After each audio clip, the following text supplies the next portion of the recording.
Hi everyone! Today we are going to be practicing the skills that we've learned so far in rounding numbers.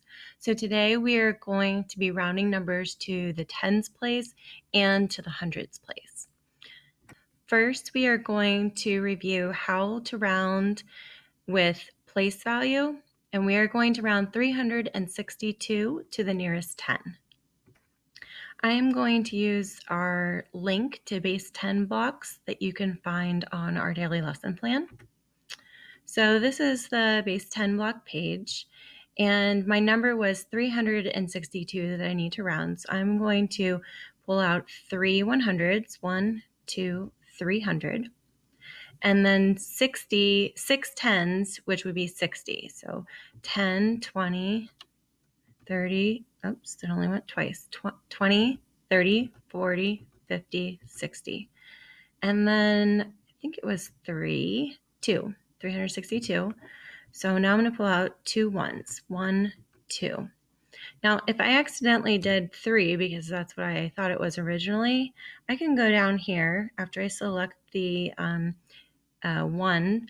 I can go down here to the left side of the screen in this green bar, and I can click the delete button, the trash button, and it will take that one away. If you want to rotate these to make them easier to see as the long strips that we usually think of them as, there's a button also over here in the green strip that you can click on that says rotate selected object. So as long as you have the piece selected, you can rotate it up and down if you want.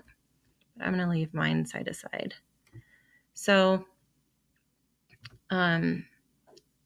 to solve this, we're thinking about the 2 that we have left over here because this is asking me to round to the nearest 10.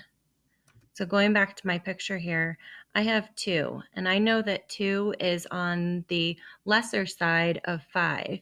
So that's telling me to round down to the nearest 10 instead of rounding up to the nearest 10. So because I have 60 here, that is my lesser 10, whereas 70 is my greater 10. So I would round 362 to the nearest 10 being 360. And if we look back over here, this also tells us the halfway number between the nearest tens is 5 ones. And we know that halfway point, we always round to the greater number. But if it's less than the halfway point, because 2 ones is less than 5, we round down. This pair share question over here, you can discuss with somebody at home. If you add 3 ones to the model, will you still round to the same 10? Pause your video now, discuss this with somebody that you live with, or you can discuss it with yourself if nobody else is home with you or able to work with you. And then unpause the video when you're ready to come back.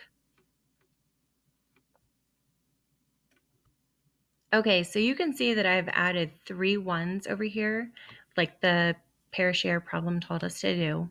So now, instead of having just 2 ones, we have 5 total ones. So now my number is 365. And I remember that 5 and greater, I go up. So instead of rounding to 360 like we did when there was only 2 singles, I'm going to round to 370 because 5 is a 5 and greater number, so I need to round up. You are now going to go on and solve problems 1 through 9 in your book or on the class Kik. Remember, you can use any strategy that you want to solve these problems. You can use base 10, you can use a number line, you can use the arches, you can use a hundreds chart. Whatever strategy works best for you is what you should use. Good luck. See you later.